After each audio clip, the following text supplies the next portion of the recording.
Elie Barnavi, comme vous le savez, est historien, professeur d'histoire, émérite, non?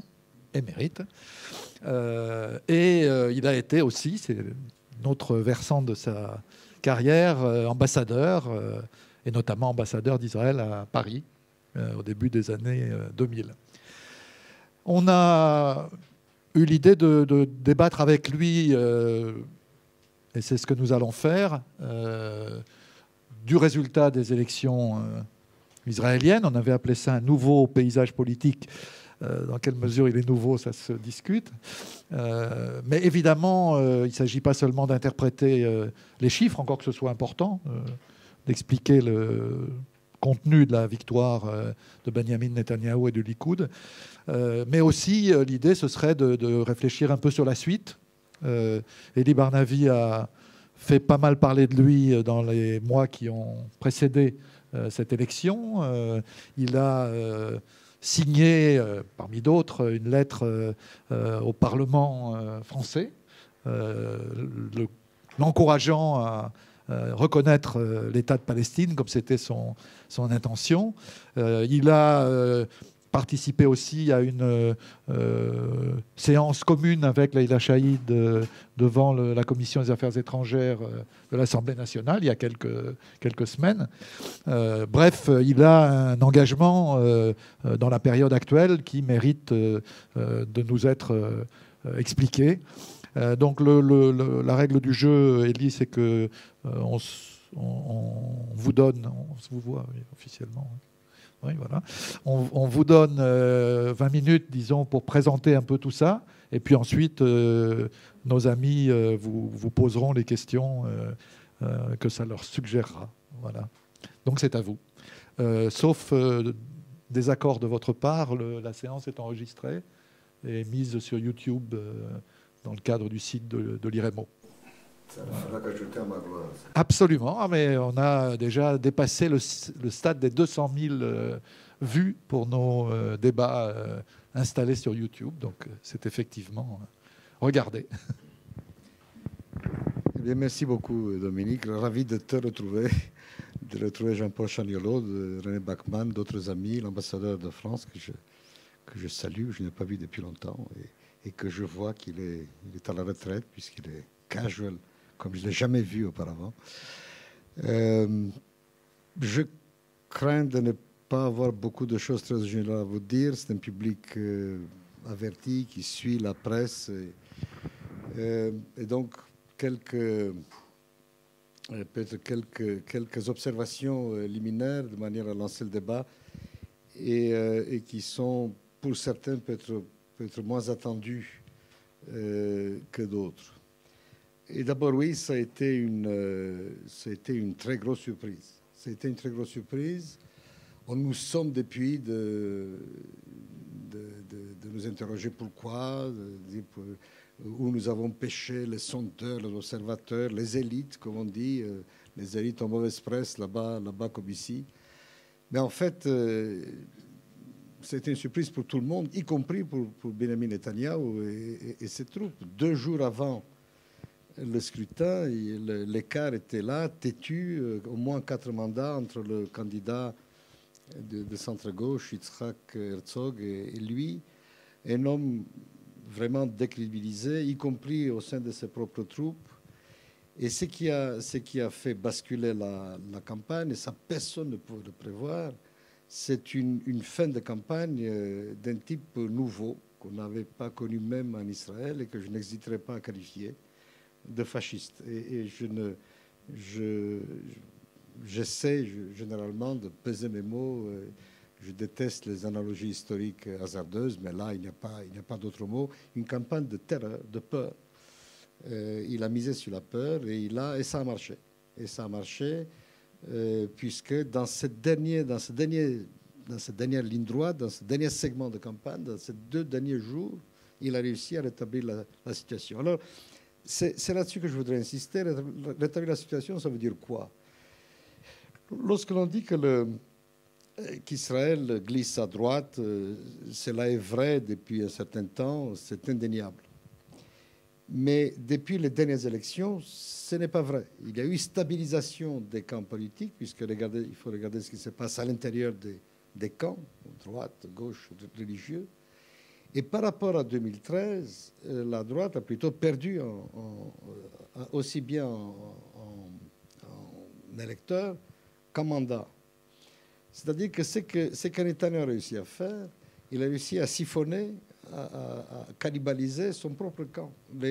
Pas une voix n'est venue du centre ou de la gauche, évidemment, mais beaucoup de voix lui sont venues dans ce dernier segment de la campagne, des partis d'extrême droite, notamment le vieux parti national religieux qu'on appelle aujourd'hui le foyer juif de Naftali Bennett, et de Lieberman, donc le parti Israël Beitenu, et aussi de cette petite formation qui n'a pas réussi à franchir le seuil électoral, qu'on appelle Yachad, et on retrouve d'anciens kahanistes. C'est la formation la plus sympathique de l'arc politique israélien. Et donc, il y a eu une certaine stabilisation qui a donné le résultat que cela a donné, là, à cause du système électoral que nous avons, qui est un chef-d'œuvre de confusion. Vous savez que nous avons en Israël la proportionnelle stricte, tout le pays étant considéré comme une seule circonscription électorale, et cela favorise l'éparpillement de voix et donc un certain tribalisme qui existe dans l'opinion israélienne. Et donc, voici pour le résultat. Alors, que fait-on de ces résultats-là? Au-delà du choc, vous voyez, je ne prétends même pas à l'objectivité académique. Je vous parle de là où je suis, donc un homme de la gauche sioniste qui vote depuis des années avec une constance admirable pour un parti qui perd les élections régulièrement. Avec la même constante. Et donc, que fait-on avec cela? Alors, là, je vous donne mon opinion personnelle. Je pense qu'il faut que sur le plan intérieur, c'est une mauvaise affaire. C'est une mauvaise affaire parce que maintenant, Netanyahou dispose d'une équipe de droite et d'extrême droite et de religieux. Donc, il faut s'attendre. Il n'y a plus les centristes, dont on peut dire ce qu'on veut, mais enfin, ce sont quand même des démocrates. Et il mettait l'OLA un peu à l'assaut contre la Haute Cour de justice, contre la liberté d'association, je pense au ONG, et contre l'assaut constant, lui, d'une extrême laideur contre les immigrés. Et tout ça, on peut craindre que cette espèce d'offensive sur le plan intérieur va se poursuivre et s'intensifier. Donc, sur le plan de la démocratie israélienne, c'est une très mauvaise affaire. C'est une très mauvaise affaire. Et il faut s'attendre à des moments pénibles, vraiment, vraiment difficiles. Et comme il dispose d'une équipe assez homogène, et que le Likoud n'est plus le Likoud d'antan, ça n'a jamais été ma tasse de thé, mais enfin, le Likoud d'antan est un parti conservateur où il y avait des individus qui étaient très attachés à la démocratie formelle, des hommes comme Dan Meridor, comme Benny Begin, comme d'autres, et qui avec l'un d'entre eux se trouve maintenant à la présidence de l'État, c'est Rubi Rivlin, qui est un électionniste pur crème. En même temps, c'est un homme qui est vraiment très, très attaché aux valeurs démocratiques. C'est une race d'hommes que l'on trouve encore en Israël. C'est assez ça devient rare à droite, mais enfin, ça existe. Et tous ces éléments-là ont sauté. Le Likoud est devenu un parti beaucoup plus religieux, beaucoup plus d'extrême droite qu'il n'était auparavant. Et autour de lui, il y a cette nébuleuse des partis que le souci démocratique n'étouffe pas. Donc il faut s'attendre à des moments pénibles. Il faut réfléchir aux moyens de lutter contre ces tendances. Là, je suis devant un public non juif, mais lorsque je m'adresse à des publics juifs en France ou en Belgique ou ailleurs, je leur dis, faites attention, c'est là qu'on vous attend. Vous dites attaché à ce pays. Il faut savoir que ce pays risque de prendre une direction qui l'amènerait là où vous ne voudriez pas vous associer. Et il faut faire bien attention à ce qui va se passer à l'intérieur d'Israël. Alors à l'extérieur, et sur le problème qui tout de même nous occupe tous, et qui est le problème de la paix ou de la guerre, le problème de l'occupation, des relations avec les Palestiniens, là c'est plutôt une bonne chose. Ce résultat est une bonne chose pour une raison très simple. Et non, je ne me suis pas converti au léninisme. Je ne pense pas que nécessairement plus mal ça va, mieux c'est. Mais il faut que les masques tombent. Je pense qu'il est bon que la droite israélienne nous montre ce qu'elle sait faire dans le domaine de la paix ou de la guerre, dans l'arène internationale. Jusqu'ici, il y a toujours eu une feuille de vigne. C'est une vieille affaire, vous savez, c'est Pérez que vous adorez dans ce pays, jamais très bien compris pourquoi, mais enfin chacun ses goûts, et qui a servi de feuille de vigne à la droite, comme ministre des Affaires étrangères, Tzipi Livni, Barak. Et donc, il y avait le gouvernement était ce qu'il était, mais il y avait des représentants honorables, propres sur eux, qui savaient s'adresser en bon anglais à des publics étrangers. Et ça fonctionnait comme ça. On faisait n'importe quoi à la maison et à l'extérieur, on disait, mais si, nous sommes prêts, regardez ce qui se passe en face. Et c'est vrai qu'en face, il ne se passe rien de bien reluisant non plus. Il faut être deux pour danser le tango. On a tous des jambes dans le plâtre, israéliens et palestiniens. Et donc, cette feuille de vigne-là n'existe plus. C'est-à-dire, et c'était ma crainte, c'était que Herzog et ses amis rentrent dans le gouvernement de l'Union nationale. C'était une catastrophe. Parce qu'encore une fois, on aurait dit, mais voilà, on recommence à parler, il va y avoir un processus de paix, il ne se passerait rien, évidemment, mais on aurait perpétué, si vous voulez, cette espèce de surplace qui est un faux surplace. Parce qu'en fait, il n'y a jamais de surplace. Les choses sur le terrain avancent. Et donc, cette perte d'innocence, de fausse innocence, la fin de l'hypocrisie, je pense personnellement que c'est une bonne chose. Et comme l'environnement international est de plus en plus dur pour la droite israélienne, pour la politique israélienne dans les territoires, c'est de là qu'il faut s'attendre aux évolutions, je pense, les plus prometteuses. Et ça a commencé. Dès le lendemain des élections, notre Bibi national a été obligé de faire machine arrière, d'expliquer que non, il a été mal compris, mais pas du tout. Il est toujours pour l'État palestinien. Mais il y a de moins en moins de chefs d'État étrangers et de chancelleries qui prêts à acheter cette marchandise qui, il faut dire, est assez usée.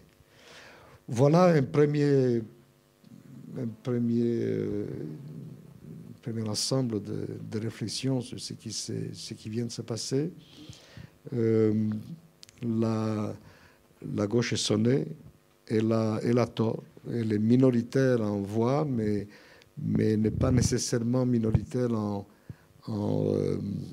idée. Et je voudrais finir juste sur cette remarque qui me paraît judicieuse. Lorsque vous demandez à mes compatriotes s'ils sont en faveur de l'État palestinien, s'ils sont d'accord pour en payer le prix, c'est-à-dire l'abandon de territoire, vous retrouvez, mais de manière récurrente, les mêmes pourcentages, oui, entre 60 et 70% des gens qui se disent prêts.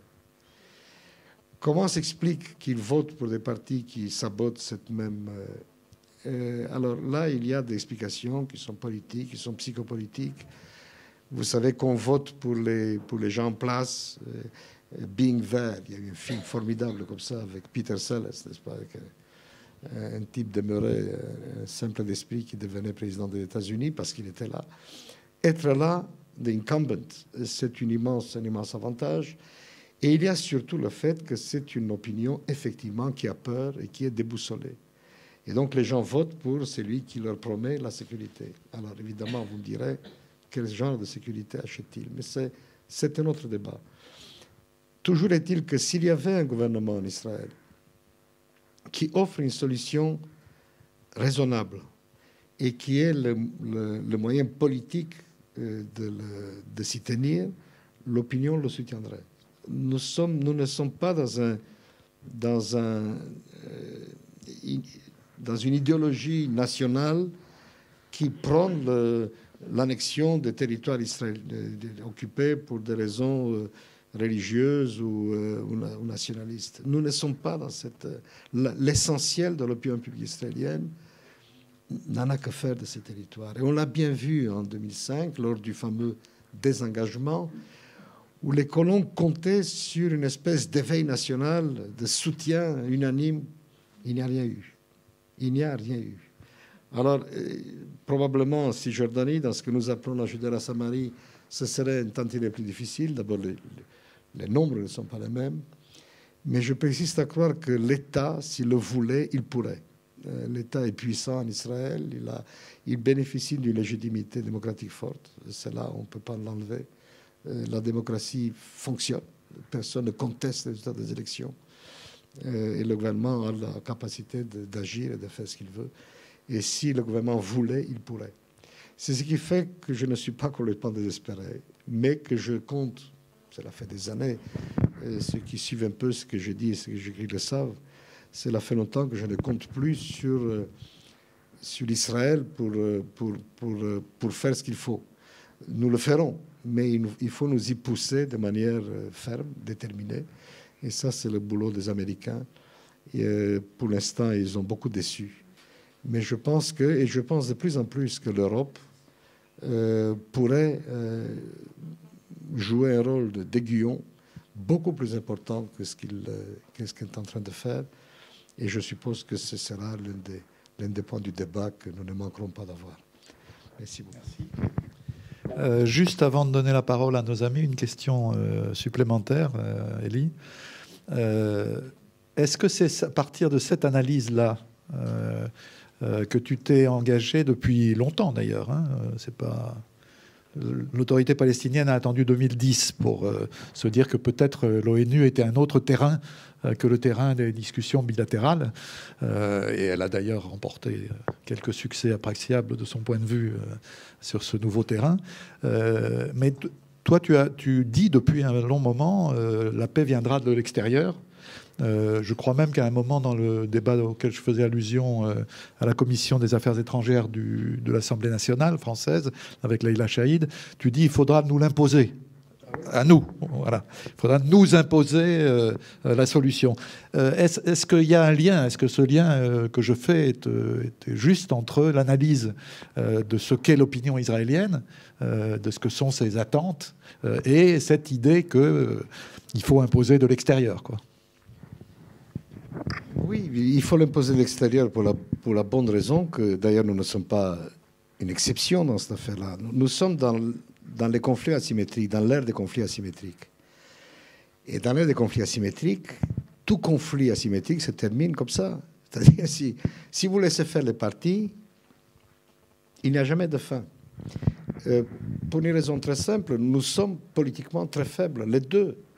Alors évidemment, il y a une partie qui est puissante militairement, économiquement, mais politiquement, nous sommes faibles. Et les Palestiniens le sont encore plus. Ils sont divisés. Ils n'ont jamais su arrêter une stratégie de libération nationale cohérente et convaincante. Moi, je suis très sévère à l'égard de la direction palestinienne. Ils ont su faire une chose. Ils ont su créer, ça c'était l'œuvre d'Arafat, un mouvement national crédible. Et ils l'ont fait, on ne le remarque pas assez, avec une assez grande économie de sang, hein, contrairement à d'autres mouvements nationaux. L'homme n'était pas un tueur, il n'aimait pas. Et puis il a créé autour. Et puis c'est le peuple palestinien aussi. l'une des chances d'Israël, c'est qu'on a des Palestiniens devant nous et pas des Algériens. Je crois que la situation était très différente. Mais enfin, une fois qu'il a fait cela, il n'a plus rien fait. Il y avait d'autres stratégies à emprunter, à la fois vis-à-vis des Israéliens, vis-à-vis des Palestiniens, vis-à-vis des Américains. Je pense que la stratégie la plus évidente aurait été une stratégie de résistance passive, et qui aurait parlé aux Israéliens comme aux Américains. Je n'ai jamais compris pourquoi ils n'ont pas tenu ce langage évident et simple. No taxation without representation. Ça, les Américains auraient compris cela. C'est comme ça que leur propre intifada a commencé, au XVIIIe siècle. Il y avait là le choix de la violence, surtout la seconde intifada, était un choix désastreux qui nous a rendu muets, y compris le camp de la paix en Israël. Donc, quand Bibi dit on n'a pas de partenaire pour conclure un accord de paix, il n'a pas tort. C'est qu'il oublie de dire que lui n'est pas un partenaire non plus. Et quand vous avez deux faiblesses qui se conjuguent comme ça, s'imaginer qu'elles puissent s'asseoir autour d'une table et négocier utilement un traité de paix, c'est de la folie. Ce qu'il faut, c'est quelqu'un qui vient de l'extérieur et qui dise voilà le cadre à l'intérieur duquel vous avez négocié, voilà les principes de base. Et on a failli y être. Clinton, c'était ça. Il a pris peur. Il y a un moment où les Américains oublient qu'ils sont honest brokers et ils deviennent les alliés d'une des parties. Ça ne peut pas marcher. Quand vous envoyez en Israël, comme dans la région, comme représentant de l'administration pour faire la paix, quelqu'un comme Dennis Ross, qui est un juif sioniste, même si lui, il est plein de bonnes intentions, ça ne peut pas fonctionner. Ça ne peut pas fonctionner. C'est-à-dire que là, il y a eu de la part des Américains beaucoup de bonne volonté et énormément d'aveuglement. Ce qu'il nous faudrait, c'est une administration américaine pour la puissance, avec un peu d'esprit colonial français ou britannique pour le savoir-faire. Ce qui est vrai au Proche-Orient est vrai aussi en Mésopotamie. La manière dont ils sont pris en Irak, c'est absolument... Y compris une fois qu'ils y sont allés, qui est déjà critiquable en soi. Mais une fois qu'ils sont allés, ils n'ont fait que des conneries, quoi, il faut bien le dire. Et que tout le monde paye maintenant, les Irakiens comme eux-mêmes. Bon. Et donc... je pense que c'est pour ça que je pense qu'il faut trouver les moyens d'amener les deux parties à la négociation, mais sur les marges. Il faut que le cadre soit imposé. Tout le monde connaît, on a tous les modèles possibles imaginables, et forcer les parties à négocier le restant, c'est-à-dire sur les marges entre eux à l'intérieur de ce cadre. Et ça peut se faire soit par le quartet, qui jusqu'à maintenant a brillé par son inexistence. Je veux dire, quand vous mettez Tony Blair à la tête encore qu'il a su, il s'est réservé tout un étage à l'American Colony. L'homme a du goût. Ils ont dépensé un fric fou. Et puis, quand il a voulu aller à Gaza, il a demandé la permission à Sharon, qui a dit « n'a pas question ». Il dit « d'accord ». Que voulez-vous faire avec ça? C'est-à-dire, ça ne sert à rien. Mais le quartet pourrait avoir plus de vigueur si les membres sont d'accord pour lui en donner. L'ONU est une bonne enceinte, à condition que les Américains s'arrêtent de faire usage du droit de veto chaque fois que quelque chose passe. Ils sont à la veille de s'y résoudre. Grâce à Benjamin Netanyahu, il faut bien le dire. Et donc, créer un cadre de négociation n'est pas quelque chose d'impossible. Seulement, il faut le faire vite, parce que la démographie est contre nous. Je dis toujours qu'on nous donne toujours l'exemple de l'Algérie, mais il y avait un million d'Européens pour 10 millions de musulmans. S'il y avait eu en Algérie 5 millions d'Européens, ça était terminé. Il y a des choses que l'on ne peut plus faire. Il y a aujourd'hui 350 000 colons en Cisjordanie. Le jour où il y aura 1 million, il faut oublier. Ce sera terminé. Ce sera la fin de l'État juif. Et on aura un État arabe de plus. Ils ne s'en rendent pas compte parce qu'ils sont aveuglés par la foi, je suppose. Ils ne se rendent pas compte qu'ils sont en train de travailler à la disparition de l'État juif. Et donc, c'est pour ça qu'il faut faire vite, parce que la situation sur le terrain évolue.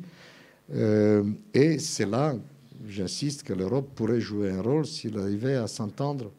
Moi, je décèle des signaux. Vous me direz si je me trompe, mais je pense que l'Europe perd de plus en plus patience et qu'il y a une chance. Il y a une chance qu'on entend davantage la voix de l'Europe. Alors oui, l'ONU, ce serait l'une des voies, mais pas n'importe quelle ONU. Il s'agit bien du Conseil de sécurité, parce que le reste, c'est sympathique, mais c'est déclaratoire, ça n'a pas grande importance. Le Conseil de sécurité, en revanche, oui, ça, c'est une bête qui peut mordre.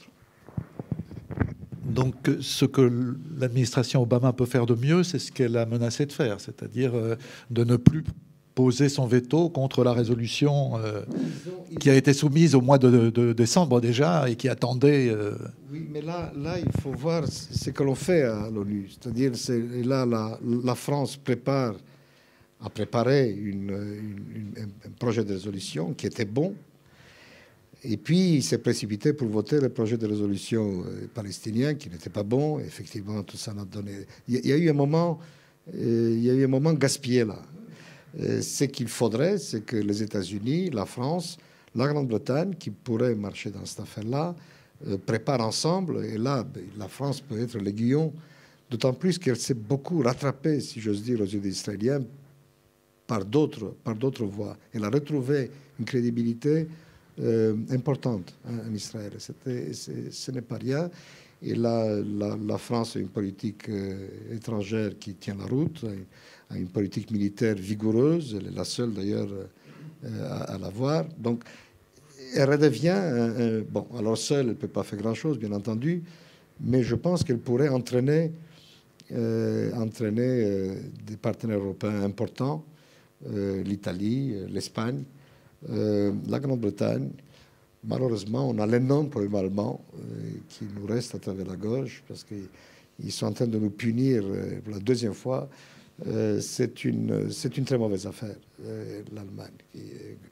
Mais bon, ils y viendront aussi, si tous les autres s'y mettent. Et donc je ne viens pas vous tenir un discours de désespoir. Je crois que nous avons pris une grosse claque, mais qu'on peut tirer de cette affaire quelques avantages. Moi, je n'ai jamais cru au discours de l'irréversibilité. Je ne pense pas que c'est terminé et que chaque fois qu'il y a des élections ou que chaque maison dans une colonie de peuplement est la preuve que c'est terminé. C'est terminé, ça ne veut rien dire. Terminé pour faire quoi? Et la vie est tout de même plus forte que ces choses-là. Et donc, je reste confiant à condition d'être aidé. Si on n'est pas aidé, on est as good as dead, comme disent les Anglaises. Merci beaucoup. À vous. Il y a un micro. Gérard. Bonjour, merci Elie Barnavi d'être venu là, nous exposer votre position sur votre conception là, sur l'évolution de la politique israélienne. Vous avez bien compris que nous étions ici très préoccupés du problème du futur et en particulier de l'aboutissement du conflit israélo-palestinien. Et j'avoue que tout ce que vous venez de nous dire ne présente aucun caractère rassurant à nos yeux, parce que le discours selon lequel finalement ce sont les puissances étrangères, américains d'abord et ensuite européens, qui doivent à la limite faire pression sur l'État israélien pour que l'État israélien change de politique. Bon, ça on l'entend depuis très longtemps. Hein. Personnellement, ça fait environ 25 ans que j'essaye de défendre les droits du peuple palestinien, qui me semble quand même quelque chose de tout à fait privilégié pour tous ceux qui ont une certaine conception de la Déclaration des droits humains. Vous nous dites tout à l'heure, que les Palestiniens, c'est en grande partie de leur faute finalement si tout ça se passe si mal. Hein, ils sont divisés, ils ont été incapables de définir une stratégie.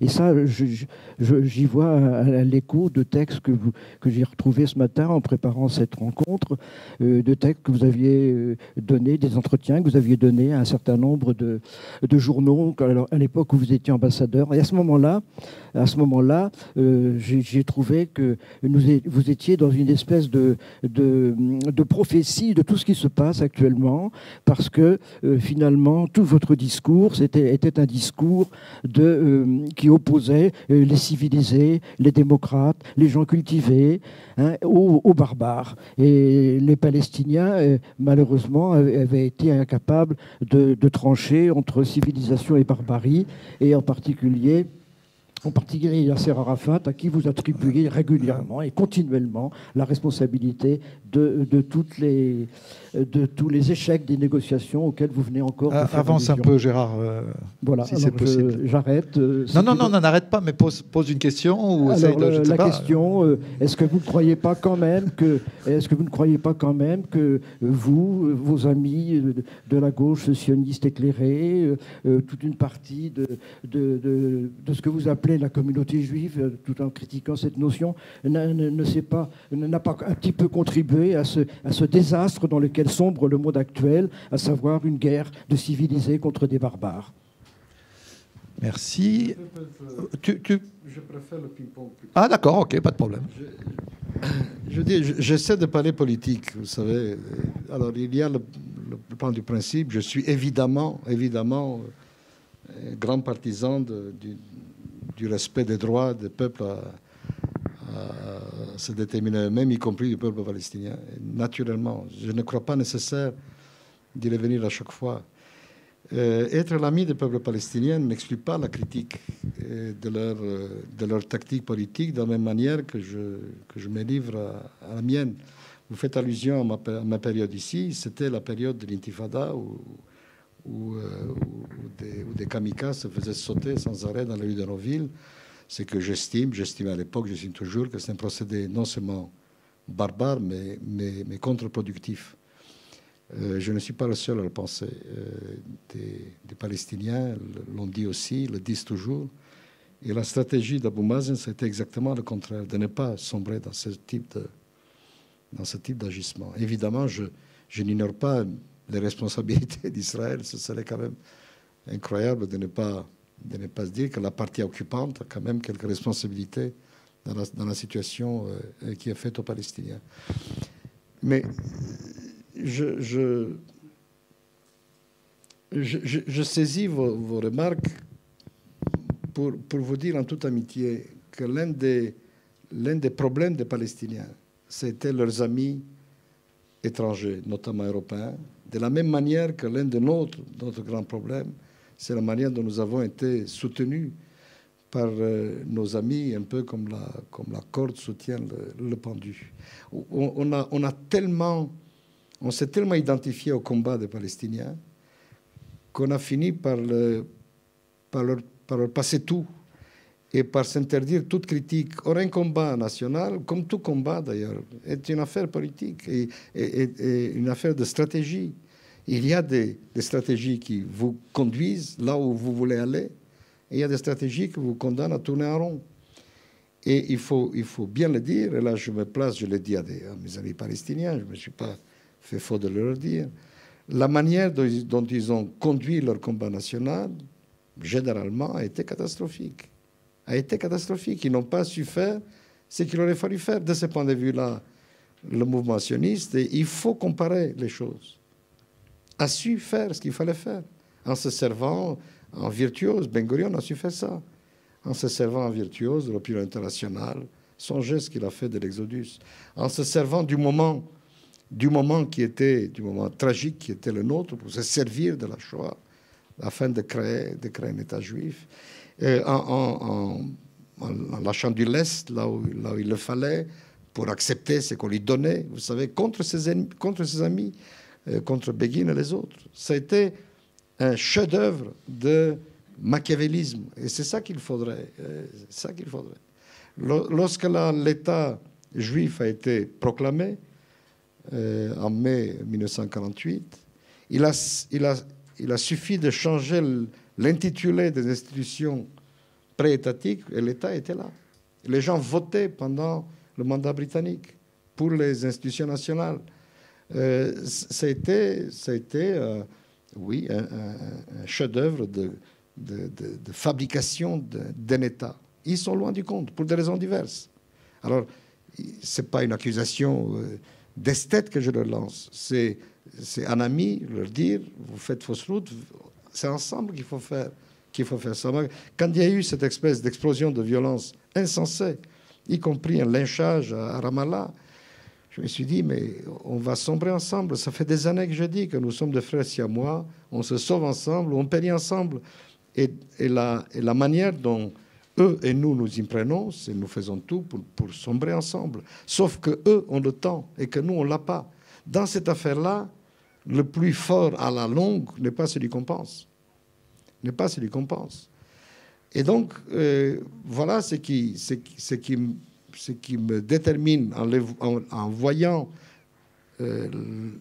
en considérant la situation où il se trouve et la situation où nous nous trouvons, nous Israéliens, je me dis, le seul moyen de s'en sortir, c'est qu'on nous sorte de là. Parce que seul, on n'y arrivera pas. C'est pas, je ne le dis pas avec plaisir.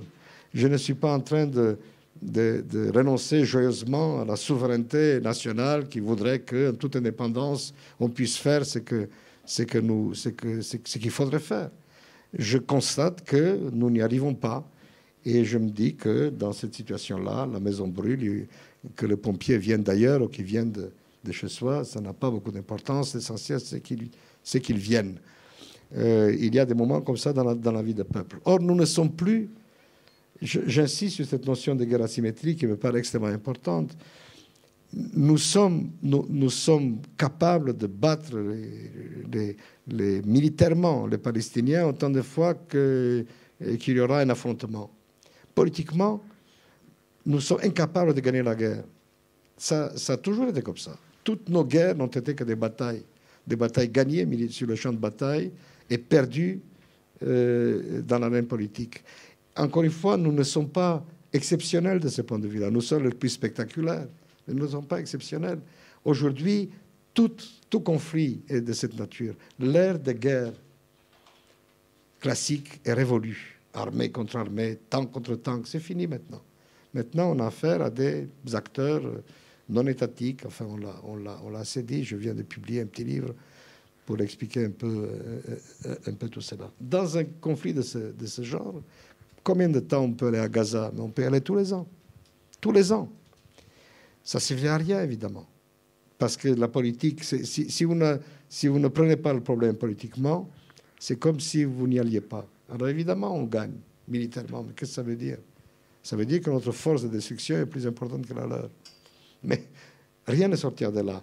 Or, pour vaincre l'adversaire, ou bien il dit, bon, j'ai compris, j'ai perdu, ce qu'ils ne diront jamais, et vous lui imposez votre volonté, ou bien vous essayez de trouver un autre moyen qui ne soit pas militaire, parce que vous avez compris que militairement, vous ne pouvez pas tout faire. C'est le sens de ma... Et ce qui est vrai pour nous, l'est d'autant plus pour eux, parce qu'ils n'ont pas la capacité militaire de nous battre. Ce n'est pas possible. Et lorsqu'ils parlent d'intifada militarisée, c'est un euphémisme pour dire terrorisme, il faut qu'ils comprennent que ça ne leur mène à rien. À rien.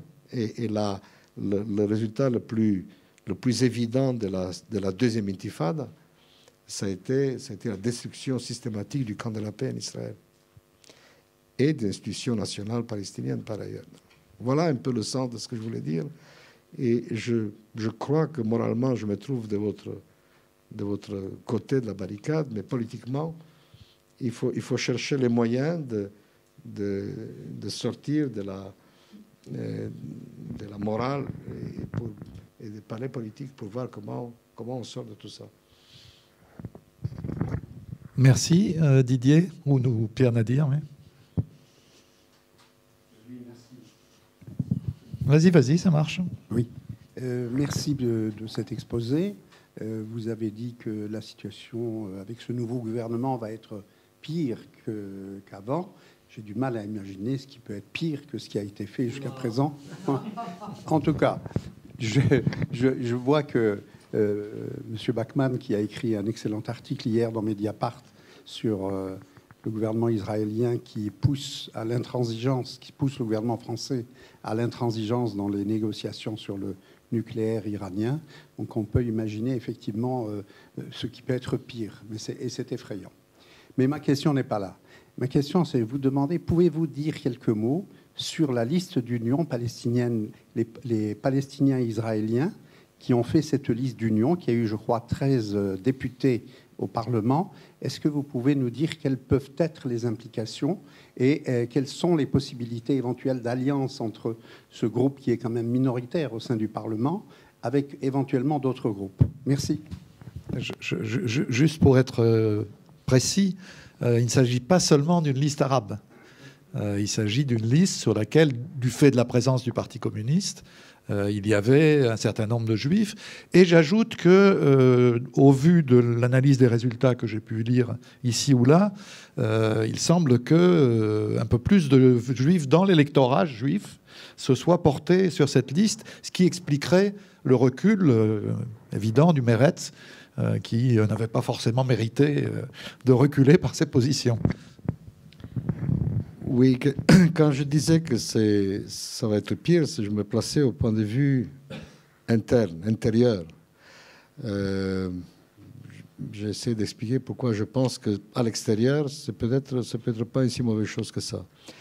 Alors, la liste arabe, vous savez comment elle est née? Elle est née d'une loi de la précédente Knesset qui a élevé le seuil électoral de 2% à 3,25%. Alors, c'était une idée de la droite, manifestement dirigée contre les Arabes. Il y a trois...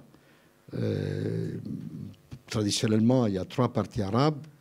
Le quatrième est un parti, en principe, judéo-arabe. Il y a assez peu de juifs, mais enfin, le parti communiste Hadash est un parti, en principe, judéo-arabe. Et tous ces partis étaient en danger de ne plus être représentés à la Knesset. J'étais l'un des très rares hommes de gauche en Israël qui était partisan de cette mesure, à la fois pour des raisons générales, sans doute c'est mon tropisme français. Je suis un contempteur absolu du scrutin de liste proportionnelle. Je crois que c'est une catastrophe. Mais aussi parce que je voyais bien que les Arabes allaient être obligés, les Arabes israéliens, allaient être obligés de s'unir si ils voulaient survivre.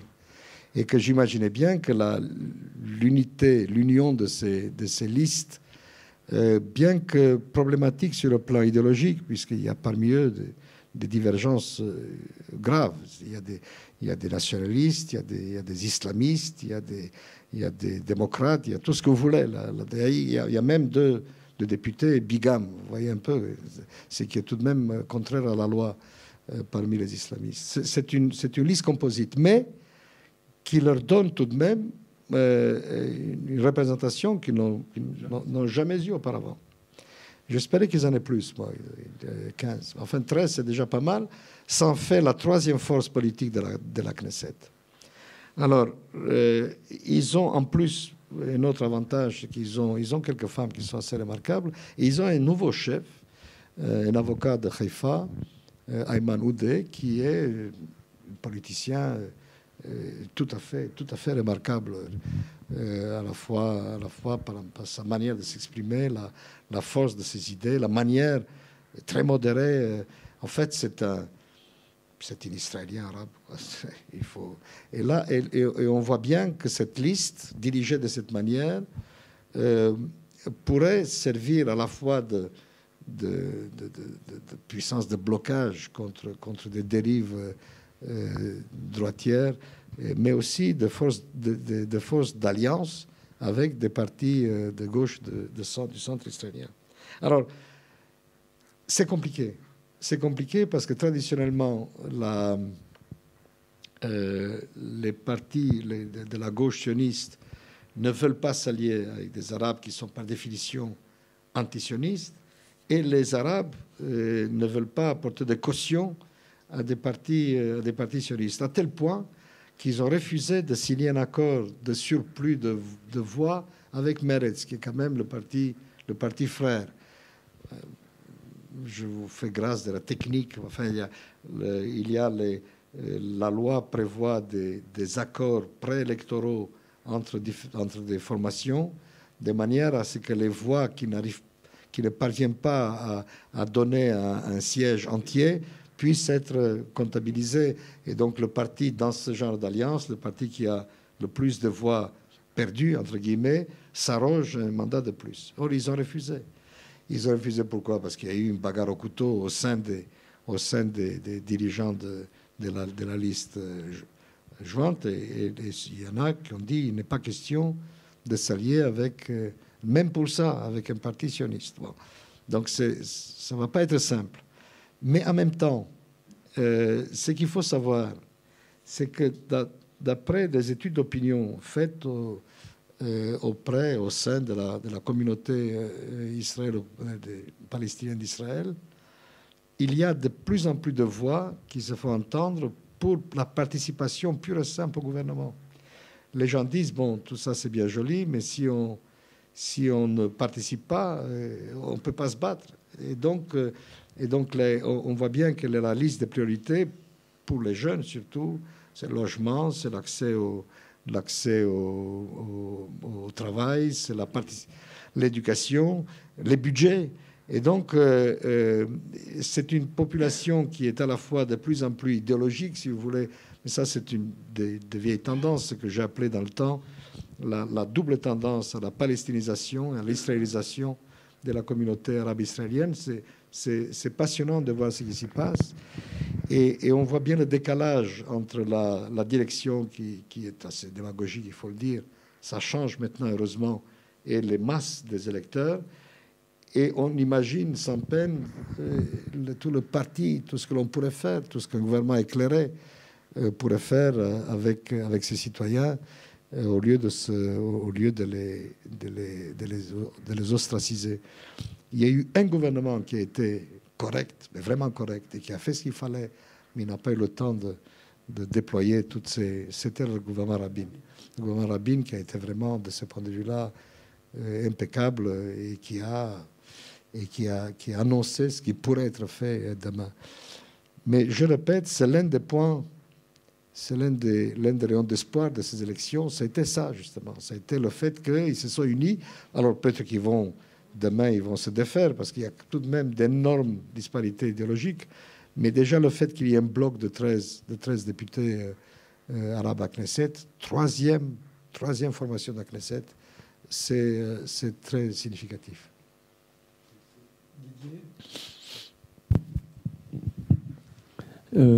Merci. Je reviens sur ce que vous avez dit sur le système électoral israélien et la proportionnelle que vous avez critiquée de façon vive, et on comprend bien.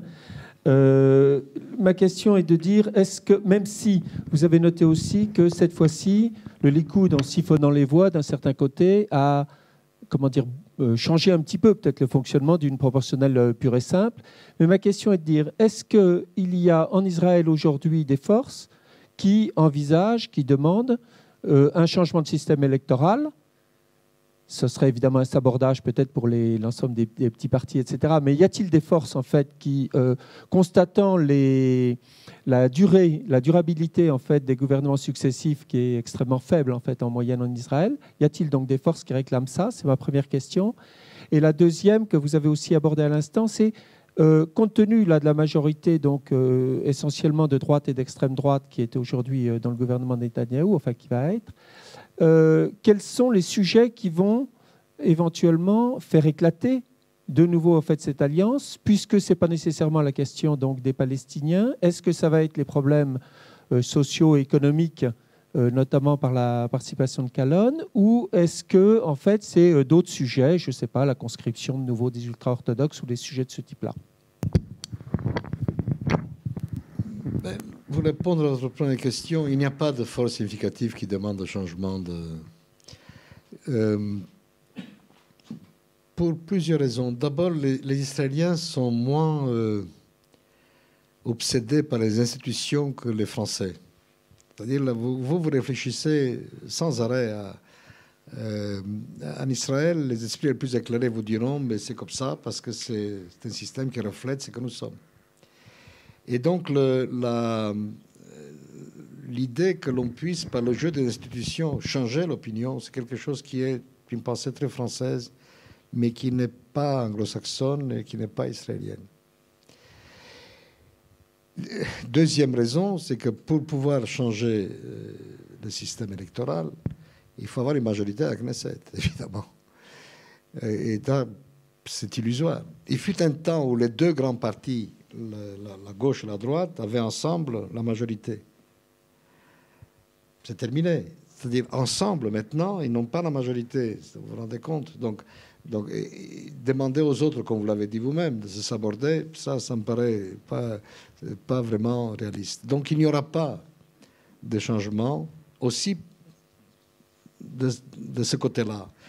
Et enfin, il faut bien dire que c'est une population qui est effectivement très divisée selon des lignes de fracture à la fois ethniques, religieuses, et que je ne vois pas comment on pourrait découper électoralement ce parti sans injustice majeure pour les uns ou pour les autres. Et donc, il faut oublier cela. C'est dommage. Donc, l'élévation du seuil électoral vient répondre un peu à ce souci-là. Bon, on peut le faire comme les Turcs, à 15%. À ce moment-là, ça sera un complet déni de la démocratie. Moi, je trouve que ce n'est pas une mauvaise affaire. Ça, déjà, ça oblige un peu les partis, parce qu'il y a eu 11 listes électorales qui sont présentées, qui ont réussi à franchir c'est beaucoup trop. C'est beaucoup trop. On n'arrive pas. Alors, du coup, toute coalition que vous formez, même si elle tient le coup, elle est par définition une auberge espagnole. Vous ne pouvez pas véritablement gouverner quand vous avez des idées claires sur ce que vous voulez faire. Vous pouvez naviguer à vue comme les Netanyahou l'a fait en écoutant les uns ou les autres.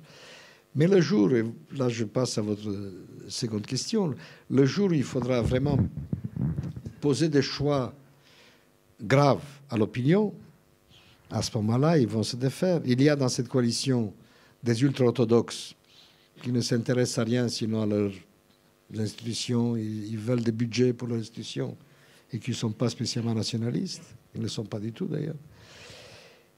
Vous avez, en revanche, une droite religieuse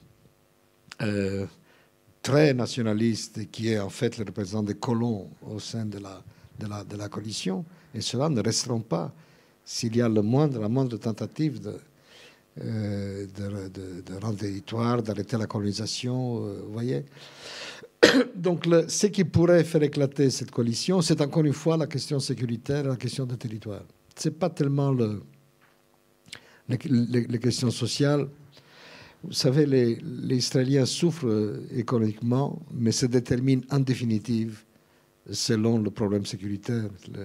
Et c'était aussi l'erreur de la gauche, du centre-gauche d'Isaac Herzog. Ils ont martelé un message socio-économique qui visiblement intéresse les Israéliens, mais qui ne les détermine pas leur attitude, alors que l'autre, la droite, Netanyahou, n'ont parlé que de ça. N'ont parlé que de ça. Et en définitive, c'est ça qui a fait la différence. Mais Elie Moïse Calonne, qui a lui aussi martelé sur les questions économiques et sociales, il a bien réussi son coup. Il a 10 sièges. Il a 10 sièges. Il est l'homme indispensable à la formation. Il a 10 sièges, mais il n'a pas plus que ça.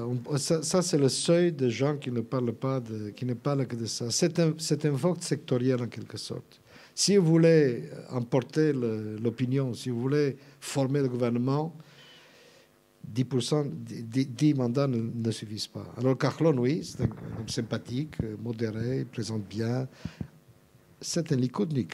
Il a quitté le Likoud par détestation de Netanyahou, pas par gauchisme intempestif.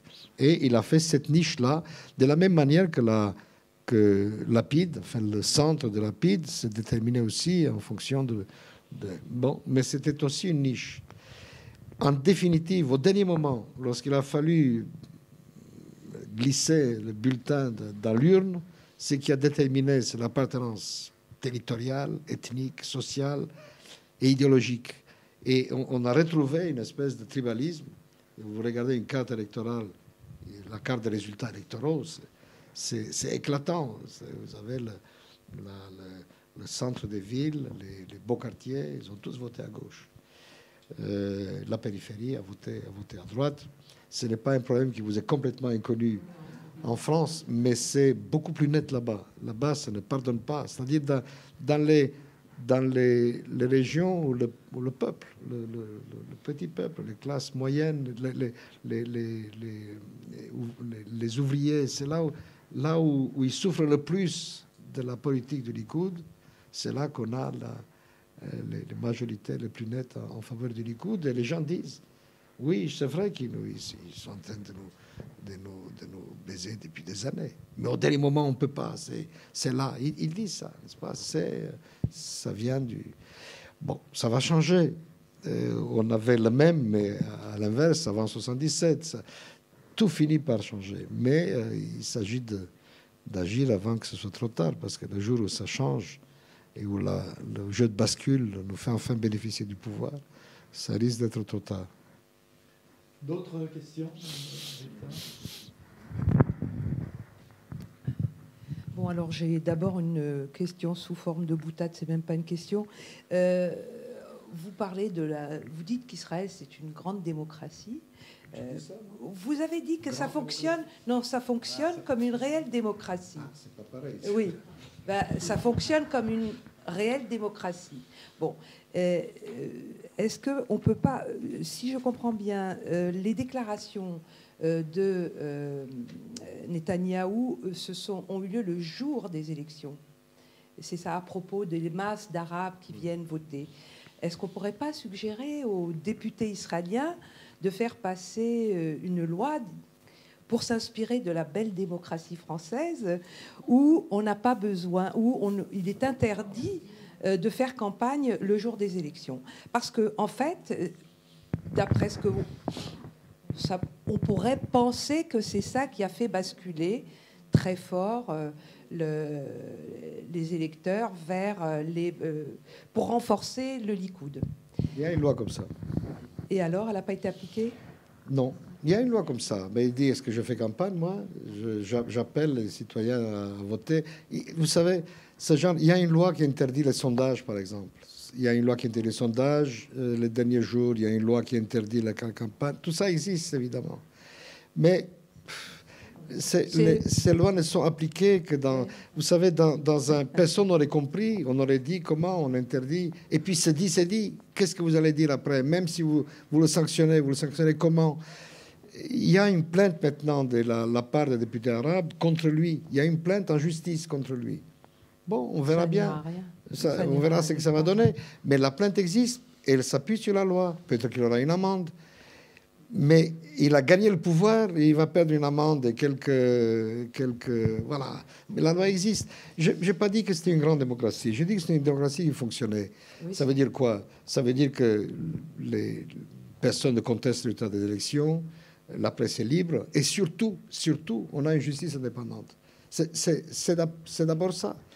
On a une justice indépendante. Et donc, cet ensemble-là fait que on peut respirer. Maintenant, ça peut changer. On peut grignoter tout cela. C'est pour ça que je dis que du point de vue de l'évolution de la société, de la démocratie israélienne, la victoire du Likoud est une mauvaise affaire. Mais pour l'instant, oui, c'est pas une démocratie parfaite, mais qu'il est. Je veux dire, c'est pas à condition de comprendre que la démocratie israélienne a des failles à l'intérieur d'Israël, notamment des disparités budgétaires scandaleuses entre juifs et arabes, et elle s'arrête à la ligne verte. Au-delà, évidemment, il n'y a plus rien. Il n'y a plus, vous êtes l'occupation militaire. Or, ce qui se passe, c'est que le cancer de l'occupation finit par, vous savez, c'est comme le nuage de Tchernobyl qui s'est arrêté à la frontière de la France. Ça ne se passe pas comme ça. L'occupation, vous voulez bien, vous avez beau vouloir la confiner à la ligne verte, elle finit par vous pourrir la vie à l'intérieur de la ligne verte. Et la démocratie israélienne est de plus en plus atteinte par ce cancer-là. Pour l'instant, ça fonctionne encore. C'est ce qu'on disait pour la guerre d'Algérie en France, on disait la Mais- gangrène. Oui, tout à fait. Moi, je Tout à voulais fait. parler de la mauvaise affaire au niveau intérieur pour Israël, parce que quel est votre scénario noir par rapport à ce qui peut se passer à l'intérieur d'Israël? Enfin, quand même, je pense que c'est pas tellement la sécurité qui a divisé les Israéliens autour de Netanyahou, mais la peur. Ça n'a rien à voir avec la sécurité. La peur, c'est une chose, et la sécurité, c'en est une autre. C'est-à-dire que cet homme-là ment, c'est un fasciste, et il ment effrontément à tous les Israéliens qui baignent dans la peur, qui vivent constamment dans la peur, à qui on inculque la peur. Je ne sous-estime pas, moi, cette peur, personnellement. Il faut pas la sous-estimer, à mon avis. Ils ont peur. Et donc, ce n'est pas... Quelle Pour moi, différence entre ce n'est pas une question de sécurité. La peur, on peut l'alimenter artificiellement. en se servant d'arguments sécuritaires. Enfin, la distinction Oui, me paraît bon, problématique. Enfin, il en a fait peur parce qu'il a dit, voilà, il y a des Arabes, il y a l'Europe, il y a Obama, il y a l'Iran. Oui, c'était une campagne fondée sur la peur. Mais cette peur-là était fondée elle-même sur des problèmes sécuritaires. On n'en a pas dit, votez pour moi parce que sinon il y aura du chômage. Il a dit, votez pour moi parce que moi, je vais vous protéger contre les dangers qui vous guettent. Et ça a fonctionné. Vous dites que c'est un fasciste. Netanyahou n'est pas un fasciste. Et on peut faire des campagnes fascisantes sans être fasciste. Netanyahou est un républicain de droite aux États-Unis. C'est pas un fasciste. Je relis cela à votre question sur qu'est-ce qui va se passer. Il ne se passera rien de spectaculaire. Il va y avoir un grignotage des acquis démocratiques. Ce grignotage, c'est surtout ce qui me fait le plus peur, ce sont deux domaines. C'est le système judiciaire. Ils vont essayer, ce qu'ils essaient depuis longtemps, de changer le mode de nomination, de désignation des juges de la Cour suprême. Et le deuxième domaine qui me fait peur, c'est l'éducation.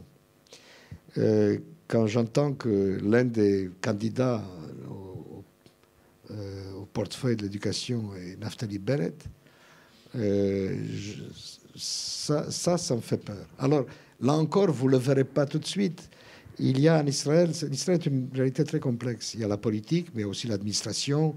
Il y a les médias, il y a les intellectuels. Il y a quand même des freins. Donc, on ne va pas passer du jour au lendemain à un régime où quelqu'un comme moi ne pourrait pas vivre. C'est pas comme ça que les choses se passent. Mais il va y avoir une espèce de grignotage incessant et on se réveillera un beau jour et dit, mais attendez, qu'est-ce qui se passe ici? Qu'est-ce qui se passe ici? C'est à ça qu'il faut s'attendre. Et comme lui, il y a des éléments fascistes, mais aucun parti ne se réclame du fascisme. Et donc, vous n'aurez pas un système de parti unique demain en Israël. Les choses sont beaucoup plus. Et alors, quand vous venez à Tel Aviv, vous connaissez sans doute, vous dites que vous êtes en Californie, vous êtes dans Terre de Liberté, et c'est une vraie Terre de Liberté. On ne dit jamais à personne, tu n'écriras pas ceci, tu ne pourras pas monter telle pièce, tu ne pourras pas faire tel film. Ça n'existe pas.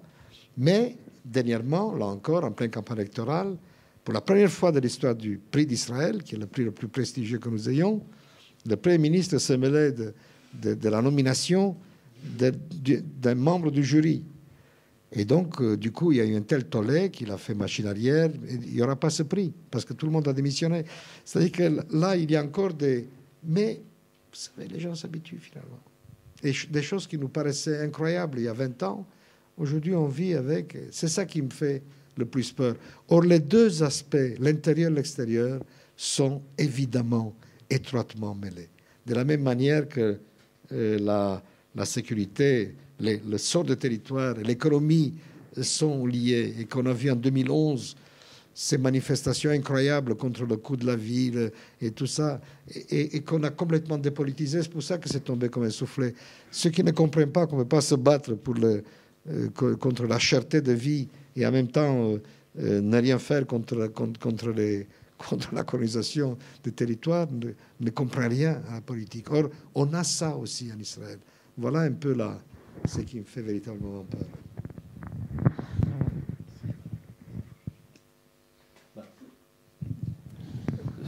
Que j'allais dire aller dans votre sens.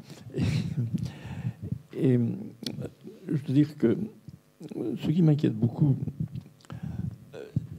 c'est quand même des tendances assez profondes de l'opinion israélienne qui se manifestent par des expressions politiques réellement fascisantes, réellement intransigeantes. Évidemment, comme vous le démontrez, il ne s'agit pas de Benjamin Netanyahou, mais il y a Naftali Bennett quand même, et il y a Avigdor Lieberman. Et ces gens ont une audience. Ces gens sont des grands orateurs. Ces gens arrivent à entretenir le sionisme dans une espèce d'esprit que nous appellerions en France de croisade, d'esprit en tout cas de conquête, de victoire,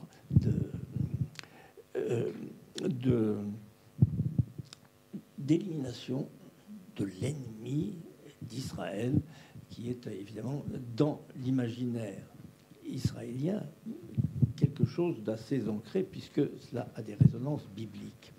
Alors c'est ce qui m'inquiète, justement, c'est cette montée de gens pareils et le rôle qu'ils peuvent jouer dans la formation de l'opinion publique. Parce que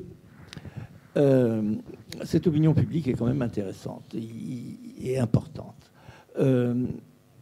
Vous avez bien sûr raison de souligner l'importance d'une action extérieure venant des États-Unis, pouvant venir de l'Europe, pour amener les parties concernées à trouver un modus vivendi humainement acceptable.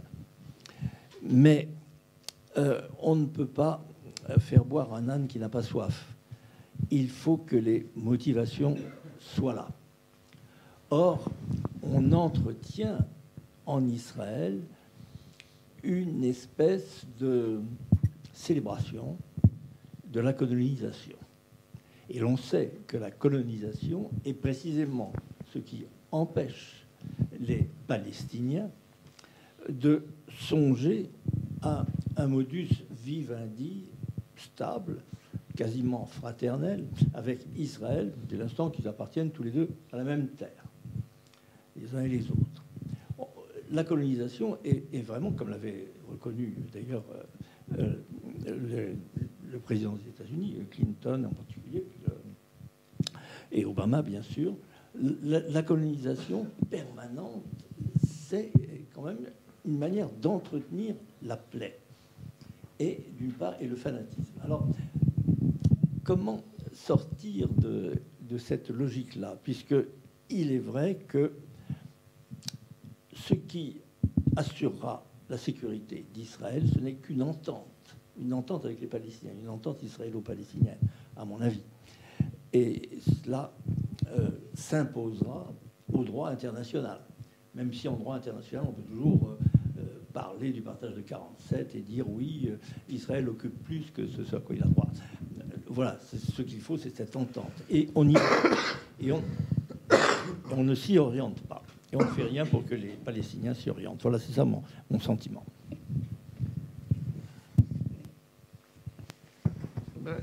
Est-ce que l'âne ne veut pas boire? Moi, je crois que l'âne israélien veut boire, seulement on ne l'amène pas à l'eau. Vous avez mentionné deux noms, Bennett et Lieberman. Il se trouve que tous les deux ont pris des coups. Ils ont baissé.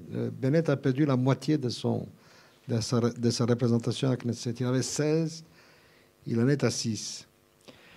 Lieberman aussi a beaucoup perdu. Il a 6 mandats. Il est à 8, l'autre. Bennett est à 8 et lui est à 6. Ça ne fait pas beaucoup de monde. Et ce sont des cas très différents. C'est-à-dire qu'il y a un vote idéologique, c'est celui de Bennett. C'est la mouvance nationale religieuse colonisatrice. Lieberman, ce n'est pas son cas. Lieberman, c'est plutôt la mouvance des prisons. La moitié de son parti est mise en examen et lui, il a échappé à la justice. On se demande encore comment. C'est un parti en train de disparaître. D'où sa surenchère, alors que ce n'est pas un grand idéologue, Lieberman. Les vrais idéologues, véritables, c'est Bennett et ses troupes, puisque eux sont partisans de la colonisation afin de garder, de conserver le don divin de cette. Ils sont notre Hamas.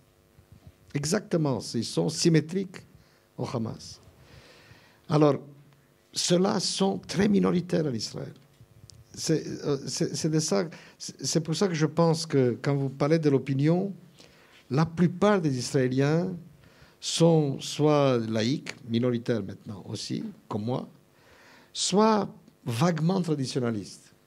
Et ceux-là, ils ne sont pas spécialement attachés aux colonies. Et ils sont sûrement davantage attachés à leur niveau de vie, à l'alliance américaine, à un tas de choses. C'est pour ça que Shamir, qui était encore un troisième type, le Shamir, c'était le nationalisme non religieux. Il y a aussi des comme ça. C'est pour ça qu'il a perdu le pouvoir. Le jour où les Américains se sont fâchés, ça vous en souvenez mieux que quiconque ici, le jour où Bush père et Becker, quel formidable tandem, j'ai trouvé formidable, etc. Le jour où ils se sont énervés, il a perdu le pouvoir. Et on est allé à Madrid. Et l'opinion a dit très bien. C'est-à-dire, alors, si vous avez raison, nous sommes fichus. Si vous avez raison. Si vraiment il y a une espèce d'attachement global, mystique, de l'ensemble de l'opinion israélienne pour la colonisation, il n'y a rien à faire. Et il faudrait que je me trouve une place ici, à l'IREMO, ou je ne sais pas, vous me trouverez bien quelque chose. Mais je ne pense pas que ce soit le cas. Je pense que pour la plupart des Israéliens, ils votent par peur, parce qu'on les manipule, parce que comme toutes les opinions, ils ne sont pas forcément faits de gens très éclairés qui lisent la presse qu'il faut, c'est-à-dire celle à laquelle nous abreuvons. Et donc, ils donnent l'impression d'être une espèce de bloc de droite, mais ce n'est pas le cas. D'où l'importance d'avoir quelqu'un. C'est pour ça que Sharon était formidable. Ce n'était pas vraiment ma famille politique, mais un homme déterminé, avec un véritable charisme et qui veut obtenir des choses, il obtient. Il a fait le désengagement, mal à mon sens, enfin il l'a fait. Et il préparait déjà le désengagement en Cisjordanie. Il le faisait, ça nous le savons. Pour ne donner qu'une preuve, il avait, en même temps qu'il a fait évacuer la bande de Gaza, il a fait évacuer 2 petites colonies dans le nord de la Samarie qui n'étaient pas obligées de... pour dire, nous allons continuer. Mais c'était Sharon.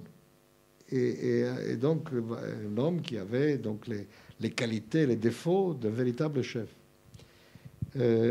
Avec Netanyahou, on est dans un autre cas de figure complètement différent. C'est un homme, c'est un conservateur qui a des accents populistes, démagogiques, mais qui n'est pas un va-t-en-guerre. Vous l'aurez remarqué, il a fait moins de guerre que ses prédécesseurs. Il n'aime pas ça. C'est plutôt... Il n'aime pas ça. Non, mais c'est vrai. Mais c'est un fait. Ça, c'est connu. Hein? Qu'est-ce qu'il a fait? Il a fait Gaza 2 fois. Quand il était... c'est pas pour défendre Netanyahou, c'est pas mon problème. C'est pour que vous compreniez bien la configuration de la politique israélienne. Il était pressé de toutes parts d'y aller avec des troupes sur le terrain. il s'est résolu qu'à la dernière phase de la guerre, 1 kilomètre à cause des tunnels et parce qu'il ne pouvait pas faire autrement. Lui, c'est pas un va-t-en-guerre. C'est quelqu'un qui... Olmert, oui, il était beaucoup plus aventureux que lui. Mais c'est un homme qui parle. Et là, en démocratie, et pas seulement en démocratie, la parole a des effets. Et donc, il y a un formidable décalage entre ce qu'il dit et ce qu'il fait. C'est l'homme qui a abandonné Hébron. N'oubliez pas, jusqu'à maintenant, la droite l'accuse d'avoir abandonné Hébron. C'était l'homme de Vai Plantation, vous vous souvenez de la négociation. C'est un homme pressurable. Et si les Américains avaient vraiment voulu faire quelque chose avec lui, ils auraient pu le faire. Ils auraient pu le faire. Parce que ce n'est pas un homme qui résiste. Ce n'est pas Shamir. Shamir était vous vous souvenez de Shamir physiquement, c'était un bouchon. Il était là comme ça, il n'y avait pas moyen de bouger. Shamir, même lui, il est allé à Madrid. Pas pour négocier, mais il est allé parce qu'il fallait bien qu'il y aille. Les Américains ne lui ont pas laissé le choix.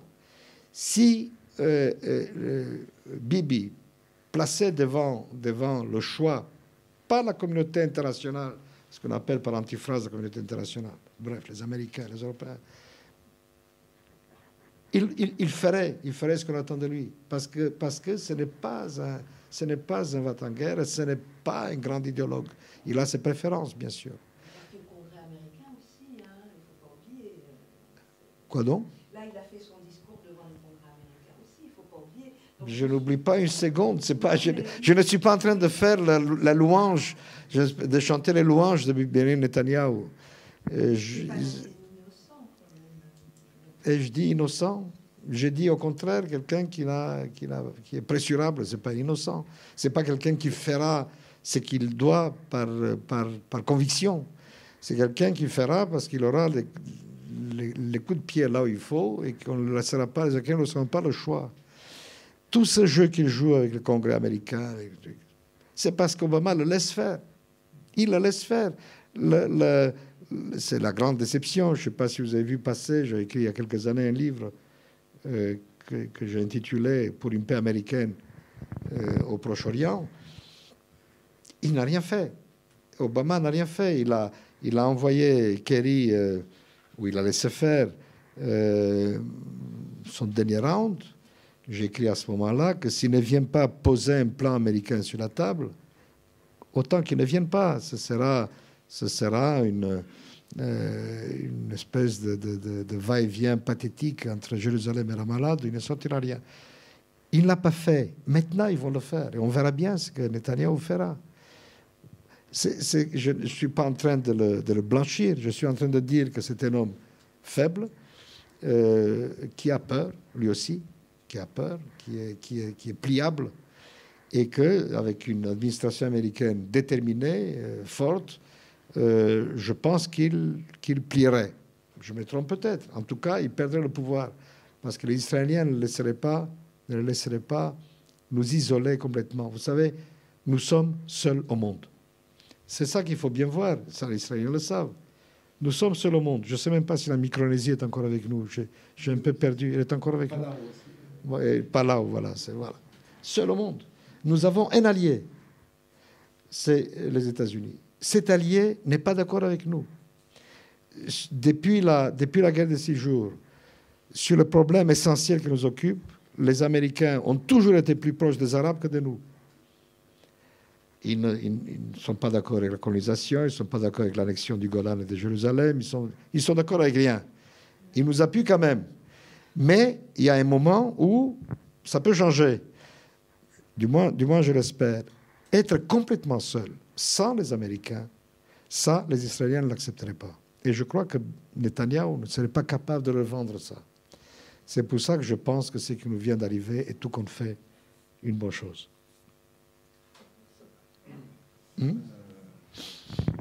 On va peut-être, c'est l'heure, hein, on va... tu y tiens, parce qu'en principe... Oui, vas-y. Qui m'a énormément touché. Vous étiez ambassadeur à Paris à ce moment-là, au printemps, au moment de Pâques 2002, c'est bien cela. Vous étiez ambassadeur à Paris, et à ce moment-là, il s'est passé des choses extrêmement importantes, à savoir l'offensive de Sharon contre toutes les zones A des accords d'Oslo. Il se trouve que j'étais en mission civile à ce moment-là. Il se trouve que nous avons appris que la Ligue arabe à Beyrouth avait voté à l'unanimité des pays arabes une décision qui, à nos yeux, pouvait permettre de débloquer en 3 mois le conflit israélo-palestinien. En 3 mois, je maintiens cette position. Je crois que beaucoup d'historiens pourront me le confirmer. On pouvait régler le conflit israélo-palestinien dans un sens pacifique. Bon, qu'est-ce qui s'est passé? Sharon, sous prétexte qu'il y avait eu un attentat kamikaze, bon, vous avez qualifié effectivement ces attentats kamikazes comme des attentats barbares qui ne devraient jamais se produire. D'accord. Il a déclenché cette offensive pour briser le processus qui pouvait s'engager à ce moment-là. Êtes-vous d'accord là-dessus? J'arrête. Merci. Je m'empresse de dire que je n'ai jamais voté pour Sharon. Il n'a pas fait ça pour briser le processus. Lui, l'initiative arabe, je suis d'accord avec vous, et je dirais même ça plus fortement. Je pense que là, on n'a jamais autant péché diplomatiquement qu'en traitant cette initiative avec mépris. Moi, j'ai grandi dans un pays où on nous disait sans arrêt, personne ne veut nous parler, que le moindre dirigeant arabe fasse un geste et nous serons tous là, nous serons présents. L'ensemble des pays arabes, ensuite, l'initiative arabe a été validée par l'organisation des États islamiques, par la conférence islamique, et on fait comme si de rien n'était. Et ça, c'était Sharon aussi. Sharon ne s'est converti à l'action qu'en 2005. Ça a commencé d'ailleurs un peu avant. Donc je ne crédite Sharon que d'une chose, c'est d'avoir compris, et ça on sait qu'il a compris puisqu'il a dit très clairement, que le statu quo était insupportable. Seulement, comment il a fait ça? Il a fait ça de manière unilatérale. Même Gaza, il a quitté comme ça. Il aurait pu essayer de négocier l'abandon de Gaza. Il n'a pas voulu. Il a voulu faire de l'unilatéral dans la bande de Gaza. Il entendait bien continuer à faire de l'unilatéral en Cisjordanie. C'est ça que je dis, que l'homme était prêt à faire des choses et que, comme c'était un chef, un vrai, il a su le faire. Alors, est-ce que c'était ce qu'il fallait faire? C'était une autre paire de manches. Moi, je crois qu'on pouvait faire ça mieux. Mais il l'a fait. Ce qu'il a fait en 2003, c'est l'opération dite... comment Rempart, ça s'appelait en français Defensive Shield, oui, le Defensive Shield. Ce qu'il a fait, c'est pour briser l'intifada. C'était pas pour répondre à une initiative saoudienne dont il n'avait rien à faire. De toute façon, c'était pour briser l'intifada. Et ça, il l'a fait. Il l'a fait à sa manière, avec la brutalité qui était la sienne, la détermination qui était la sienne. Et ça, c'est l'intifada depuis, ça a été terminé. En revanche, il a eu cette phrase extraordinaire: ce que l'on voit d'ici, on ne voit pas de là-bas. Et donc, d'ici, de mon fauteuil de Premier ministre, je comprends que c'est insupportable, la situation est intenable, et donc il faut faire quelque chose. Et ce qu'on va faire, je vais vous dire ce qu'on va faire, on va tout évacuer. Après les avoir, lui a été le principal colonisateur. Après, il a dit, allez, on enlève tout, on n'en parle plus. Bon, c'était Sharon, avec une espèce là encore, de brutalité, de détermination. Mais c'était, hélas, le dernier chef que nous ayons eu. Ce n'est pas celui que je me souhaiterais, mais au moins celui-là, il savait décider. Et c'est dernier mot sur Benjamin Netanyahu, dont les oreilles doivent siffler grave à ce moment. Je reste persuadé, et moi je ne le connais pas bien, mais je connais des gens qui le connaissent bien, et toute la droite idéologique autour de lui le sait. Si le moment de vérité est venu, si on le presse vraiment, il cédera. Il cédera parce que c'est un homme qui manque singulièrement d'épine dorsale et qui a un formidable talent de communicateur. Ça, on ne peut pas lui enlever ça. René, tu n'as vraiment rien à dire Non, je suis d'accord. En particulier sur son talent de communicateur. C'est un des rares bons talents qu'il a. Oui. Mais ça ne suffit pas pour faire l'affaire. C'est un homme, il faut un peu de sympathie humaine quand même. Il a une vie de chien. Vous avez vu sa femme? Alors, cette femme est malade. Elle est vraiment malade. Et il lui arrive de passer la nuit dehors parce qu'elle ne le laisse pas rentrer chez lui. Et il joue au tric-trac avec ses gardes du corps. Et je pense que pour une part, tout ce qui nous arrive, il se venge sur nous de la vie de misère qu'il a chez lui. Je vous remercie de votre attention. Merci Élie Barnavi, merci à vous.